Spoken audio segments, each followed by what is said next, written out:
கடைசி மூச்சு வரைக்கும் சம்பாரிக்கணும், சம்பாரிக்கணும், காசு சேர்க்கணும், சேர்க்கணும்னு இருக்கக்கூடிய உலகத்துல, ஒரு சில பேருக்கு மட்டும் தான் ஏர்லி ரிட்டயர்மென்ட் பத்தியான சிந்தனை வரும். உங்களுக்கு அந்த மாரி ஏர்லி ரிட்டயர்மென்ட் பத்தி சிந்தனை வருது அப்படின்னா என்ன தெரியுமா அர்த்தம்?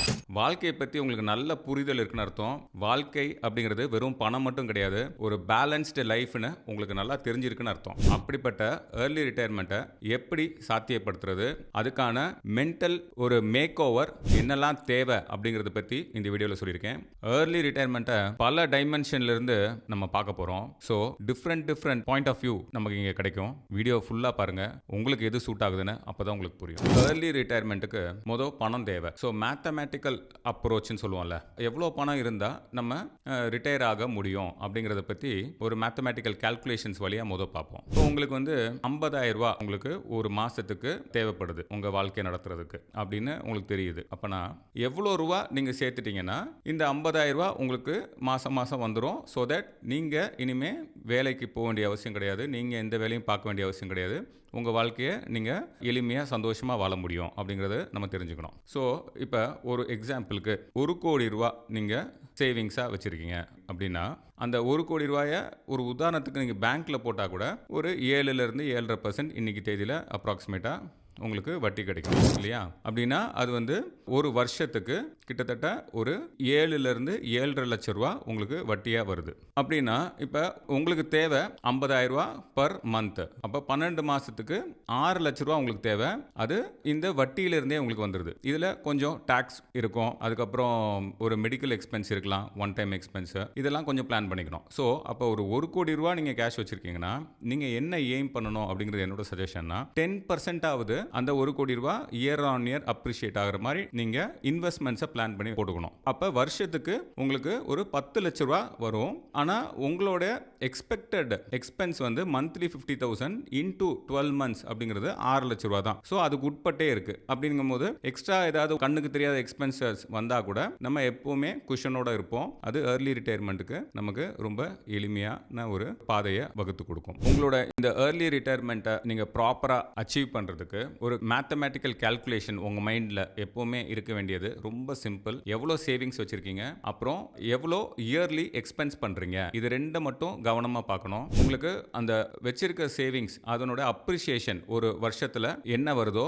அதுக்கு உட்பட்டே நீங்கள் ஒவ்வொரு வருஷமும் உங்களோட செலவாக வச்சுக்க முடியும். அப்படின்னா கண்டிப்பாக you are eligible for early retirement. Early ரிட்டையர்மெண்ட்டோட பர்பஸ் என்ன? ஏன் ஒருத்தருக்கு ஏர்லியாக ரிட்டையர் ஆகணும் அப்படிங்கிற எண்ணம் வருது அப்படின்னு பார்த்தீங்கன்னா, இப்போ அவங்க படிப்பு என்ன படிப்பு எடுத்து படிச்சாங்களோ, அதுக்கப்புறம் என்ன அந்த படிப்புக்கு ஏற்ற வேலைக்கு போனாங்களா, இல்லை அவங்க எந்த வேலையை தேர்ந்தெடுத்து வேலை பார்க்குறாங்களோ அந்த வேலையை பார்க்குறதுல உண்மையான ஒரு பேஷன் இல்லாமல் அந்த வேலை பார்த்தா நிறைய பணம் கிடைக்கும் அப்படின்னு அவங்களோட சைல்டுஹுட்ல யாரோ ஒருத்தர் சொல்லியிருப்பாங்க. ஏன்னா ட்ரெண்டிங்காக இருந்திருக்கும்.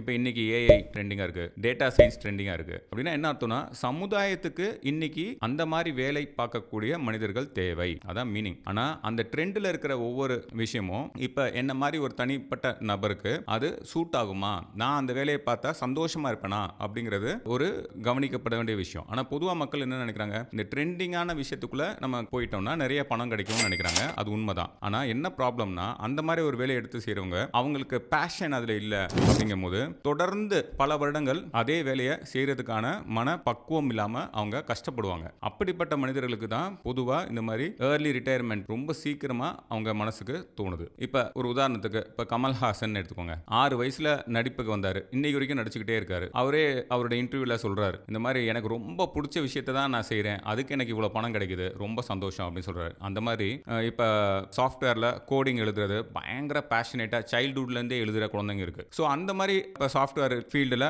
ஒரு பேஷனோட ஒரு குழந்தை போச்சுன்னா அந்த குழந்தை ஒருவேளை 60 வயசு ஆனா கூட அதே வேலையை தொடர்ந்து செஞ்சுக்கிட்டே இருக்க முடியும். ஏன்னா அவங்களுக்கு வந்து அதனால ஒரு பெரிய ஸ்ட்ரெஸ் வராது. ஸோ நீங்க எந்த வேலையை செய்றீங்களோ அதை பிடிச்சு செஞ்சீங்கன்னா அதை உங்க லைஃப் டைமுக்கும் செய்ய முடியும் அப்படிங்கிற அளவுக்கு ஒரு வேலையை தேர்ந்தெடுத்திருந்தீங்கன்னா அப்ப இந்த ஏர்லி ரிட்டையர்மெண்ட்டுக்கான எண்ணமே வரதுக்கான வாய்ப்பு ரொம்ப கம்மி. அப்புறம் இது பயங்கர காம்படிஷன் நிறைஞ்ச உலகம் இல்லையா? ஒவ்வொரு ஆஃபீஸோ இல்லைன்னா ஒரு கார்பரேட் ஆஃபீஸ்னு வச்சுக்கோங்களேன், அங்க வந்து இப்ப ஒரே டெசிக்னேஷன்ல ஒரு 20 பேர் இருக்காங்கன்னா அந்த 20 பேருக்கு நடுவில் ஒரு இன்சென்டிவ் இருக்கும், ஒரு ப்ரொமோஷன் இருக்கு, அதுக்கப்புறம் அப்ரிசியேஷன் இருக்கு. ஸோ அவங்க என்ன பண்ணுவாங்க, ஏதோ ஒரு விதத்தில் எவாலுவேட் பண்ணி பார்ப்பாங்க, நீ எவ்வளோ எனக்கு கான்ட்ரிபியூட் பண்ணிருக்க, நீ வாங்கின சம்பளத்துக்கு எவ்வளோ கான்ட்ரிபியூட் பண்ணிருக்க அப்படின்னு ஒவ்வொருத்தருக்கும் ஒரு ரேங்கிங் சிஸ்டம் வச்சு ஒவ்வொருத்தரையும் அவங்க எடை போட்டுக்கிட்டே இருக்காங்க. ஸோ இந்த ப்ரெஷர் வந்து லாங் ரன்னுக்கு நிறைய பேர்னால தாங்க முடியாது. இன்ஃபேக்ட் யாராலையும் தாங்க முடியாது. ஏன்னா நம்மளோட உடல் வந்து எவ்வளோ ஒரு ஸ்ட்ரெயினை தாங்குமோ அதே மாதிரி நம்மளோட எண்ணங்களுக்கும் ஒரு அளவு தான் அதோட லோடை தாங்க முடியும். ஒரு நாளைக்கு எவ்வளோ விஷயத்தை நீங்கள் ப்ராசஸ் பண்ண முடியுமோ, எவ்வளோ விஷயத்துக்கு நீங்கள் ஆன்சர்ஸ் கண்டுபிடிக்க முடியுமோ, எவ்வளோ தூரம் உங்களோட மைண்டை ஸ்ட்ரெஸ்ஃபுல் ஆக்க முடியும்னு ஒரு லிமிட் இருக்கும்ல. கண்டிப்பாக அந்த லிமிட்டுக்கு உட்பட்டு தான் நம்மளால வேலை பார்க்க முடியும். ஆனால் நமக்கு கொடுக்கப்படுற டார்கெட்டும் நமக்கு காமிக்கப்படக்கூடிய இன்சென்டிவும் நம்மளை மோட்டிவேட் பண்ணும். இந்த மோட்டிவேஷன் அப்படிங்கிறது வந்து ஒரு மனுஷனுடைய கெப்பாசிட்டிக்கும் மேலே அது வந்து அளவுக்கு அதிகமாக உங்களை புஷ் பண்ணுறதுக்கான சூழ்நிலை நம்ம சமுதாயத்தில் அதிகம் இருக்கு. ஸோ அந்த மாதிரி தொடர்ந்து புஷ் பண்ணும்போது நீங்கள் ரொம்ப சீக்கிரத்தில் ஓன் அவுட் ஆகி டயர்ட் ஆகி எனக்கு இந்த வேலையே வேண்டாம் அப்படிங்கிற ஒரு சூழ்நிலைக்கு வரதுக்கான வாய்ப்பு அது உருவாக்குது. ஸோ அந்த மாதிரி நேரங்களில் தான் பொதுவாக மனிதர்கள் என்ன நினைக்கிறாங்கன்னா, நம்ம ஏன் ஒரு பேலன்ஸ்டு லைஃபுக்கு போகக்கூடாது, இது ரொம்ப ஓவராக இருக்கே இந்த பணம் பணம்னு, நமக்கு வாழ்க்கையில் இந்த பணம் மட்டும்தான் இல்லாமா, இல்லையே நம்மளோட உடல் நலம் முக்கியம், குடும்பம் முக்கியம், நமக்கு ஒரு அமைதி வேணும், சந்தோஷம் வேணும், நான் ஆசைப்பட்டதெல்லாம் எதையுமே செய்ய முடியலையே அப்படிங்கிற அந்த அவேர்னஸ் வருது அவங்களுக்கு. அந்த அவேர்னஸ் வரும்போது தான் போதும், இதுக்கு மேலே நம்மளை புஷ் பண்ண வேண்டாம், நம்ம வாழ்க்கையை அனுபவிக்கிறதுக்கு ஏர்லி ரிட்டையர்மெண்ட் ஏன் எடுக்கக்கூடாது அப்படிங்கிற எண்ணத்துக்கு அவங்க வராங்க. ஒருத்தரோட தேவைகளும் அவருடைய ஆசைகளும் ஒன்று கிடையாதுங்க. ஆசைக்கு அளவே கிடையாது மனிதர்களுக்கு. அது மட்டும் இல்லாமல் நம்ம சமுதாயத்தில் வந்து அவன் இந்த கார் வாங்கியிருக்கான், ஸோ நான் அதோட நல்ல கார் வாங்கணும், அவன் இந்த மாதிரி ஒரு பங்களா கட்டியிருக்கான், நான் அதோட பெரிய பங்களா கட்டணும், அவன் வந்து ஒருவேளை நாளைக்கு ஹெலிகாப்டர் வாங்கினா நான் அதுக்கப்புறம் ஃபைட்டர் ஜெட் வாங்கணும். இந்த அளவுக்கு மக்களோட எண்ணங்கள் போய்கிட்டு இருக்கு. இந்த மாதிரி ஆசைகளுக்கு அளவே கிடையாது. ஆனால் எந்த ஒரு பொருளையோ எந்த ஒரு உங்களோட ஆசையோ அதை நீங்கள் அடையும் போது உண்மையிலேயே நீங்கள் சந்தோஷப்படுவீங்களா அப்படிங்கிறத கவனமாக பார்க்கணும். ஸோ இது ஒரு விதமான மனிதர்கள். இவங்க வந்து தொடர்ந்து வளர்ச்சி வளர்ச்சி வளர்ச்சின்னு இருக்காங்க. தொடர்ந்து அவங்களோட முக்கியத்துவம் வந்து பணத்தின் மேல அதிக முக்கியத்துவத்தோட சில பேர் இருக்காங்க. அது அவங்களுக்கு சந்தோஷத்தை தான் கொடுக்குதா அப்படிங்கறத அவங்க தான் அதை கவனிச்சு பார்த்துக்கணும். இன்னொரு விதம் என்னன்னா, என்னுடைய அடுத்த இப்போ ஒரு 45 வயசு ஆகுது, அப்பதான் அவர் வந்து ஒருவேளை ஏர்லி ரிட்டையர்மெண்ட்டை பற்றி யோசிக்கிறான்னு வச்சுக்கோங்களேன். அடுத்த மிஞ்சி போனால் இன்னொரு 20-25 வருஷம் இந்த பூமியில் வாழ போறாரு. அந்த காலத்தில் என்னுடைய ஆசைகளை நிறைவேற்றிக்கிறதுக்கு நான் எப்படிலாம் வாழ்க்கையை வாழணும்னு ஆசைப்படுறேனோ அந்த மாதிரி நான் வாழ்க்கையை வாழ்றதுக்காக நான் வந்து ஒரு ரிட்டையர்மெண்ட் எடுத்துட்டு ஒரு பேலன்ஸ்டு லைஃபுக்கு நான் போக விரும்புகிறேன் அப்படி எண்ணத்தில் இருக்கக்கூடிய மக்களும் சில பேர் இருக்காங்க. ஸோ அப்படிப்பட்டவங்க தான் பொதுவாக இந்த மாதிரி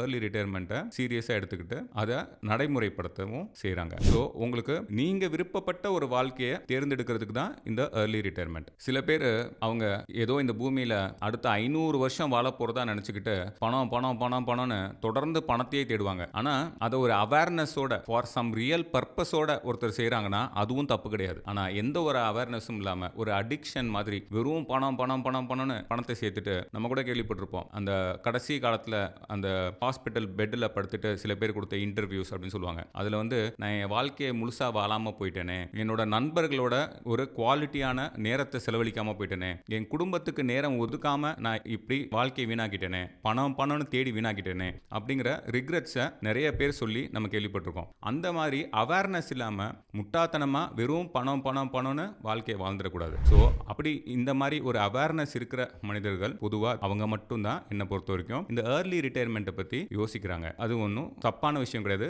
சரியான ஒரு சிந்தனை தான். அப்புறம் கடைசியாக ரொம்ப முக்கியமான ஒரு விஷயம் தெரிஞ்சுக்கணுங்க. இந்த ஏர்லி ரிட்டையர்மெண்ட் அப்படிங்கிறது வந்து நமக்கு பிடிக்காத விஷயத்தை செஞ்சு அதன் மூலமாக வருமானம் ஈட்டுறோம்ல, அதுக்கு தான் ஏர்லி ரிட்டையர்மெண்ட்.